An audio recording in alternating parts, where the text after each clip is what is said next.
Hey, it's Heather, and today is a very good day for an adventure in gardening.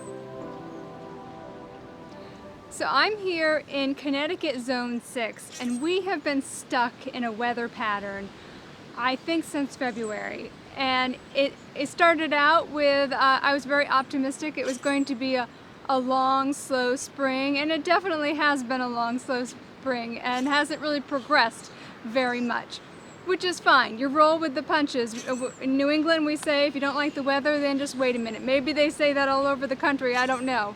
But it's true here for sure.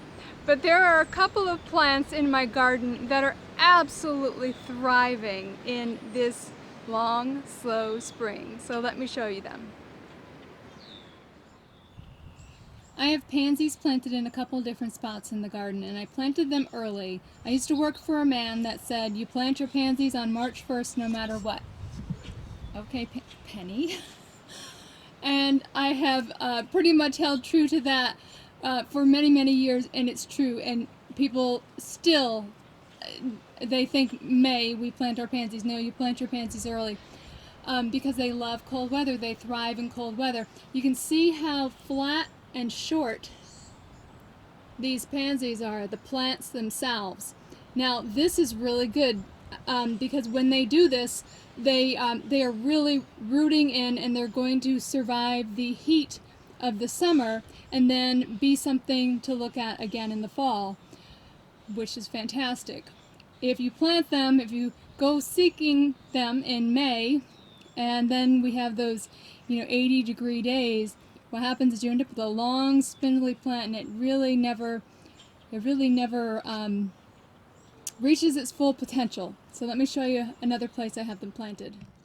This is just a little pot, but it's probably easier to see without all the moss in the way. But look, they're like these little short fat plants. This is exactly what they're supposed to look like, with their kind of purpley looking foliage from the cold. And this is a very healthy plant. And now I'm sure all of you know that you deadhead your pansies. When your pansies get the flower that's gone by, you just follow the stem down to the plant and you give it a little pinch. And that sends a message to the plant to keep putting blooms on. Here is plant number 2 that is absolutely thriving, and it's going to be a fantastic year. I just know it. Now I am right on the road. This is the rose hedge that is right directly on the road. These are knockout roses.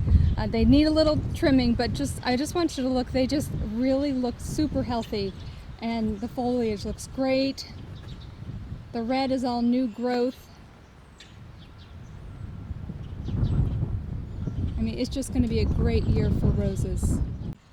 Here's another rose. This is a David Austin rose. And honestly, it's never looked this good. It looks fantastic. It's going to be a great year for roses. So these are 2 plants that really are benefiting from the long, slow spring that we are having here in Connecticut. So something to be thankful for.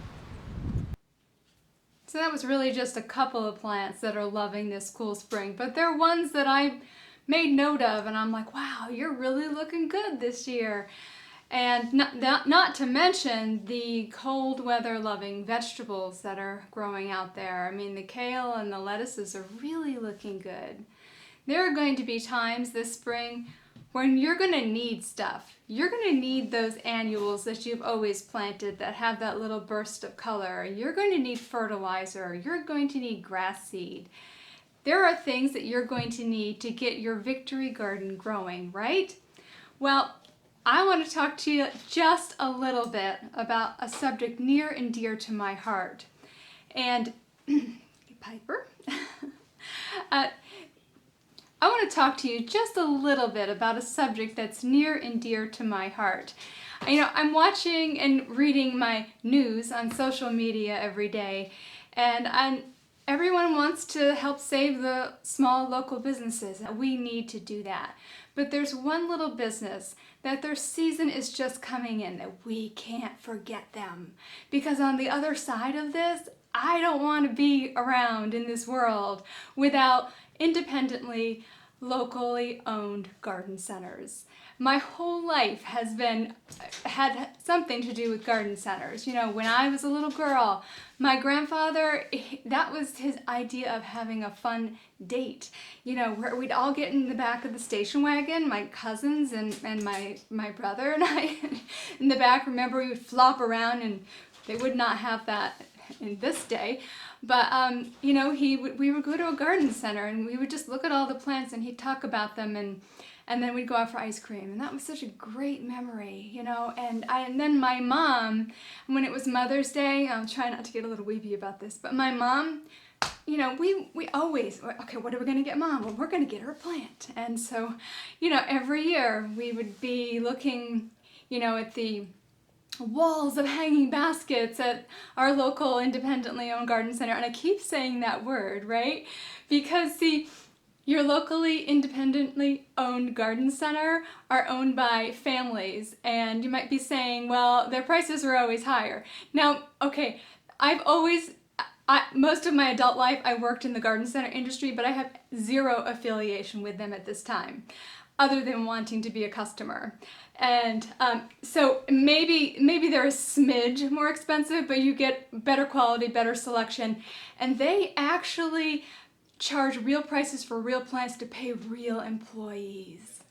And that's pretty awesome, and we want that to continue to keep on happening.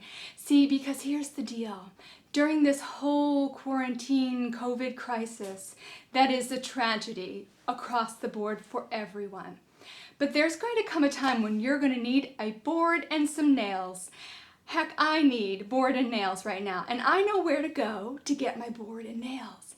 Now, when I go through the door to get my board and nails, there might be a petunia basket, a hanging basket of petunias right in my pathway on my way to my board and nails. Do you think that's by accident? No, it's not. Now, am I saying don't buy that? No, I'm not saying that. I'm saying if you've always bought from a locally independently owned garden center, they are across the country right now, even though the rules are different everywhere, they are doing their hardest to try and make it easy for their customers to still purchase plants from them. So give that a try. Go onto their Facebook page or onto their website and see what they're doing, what their rules are right now, and just order something. Their season is coming up, and it's their make or break season. They're going to make their money and be able to pay their employees, the ones that live in your neighborhood, for a whole year in this next coming month. And I mean, that's probably a little bit of an exaggeration, but you know what I'm trying to say. If it's their big season, let's help to support them.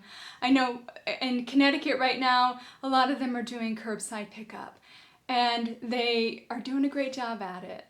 So I hope that this was a well-received message, and you get where I'm coming from. We want them to be there on the other side of this because plants, right? Plants are great. Thanks for watching, and remember, every day is an adventure. Oh, and did I mention you should subscribe? You should click that subscribe button. Thanks.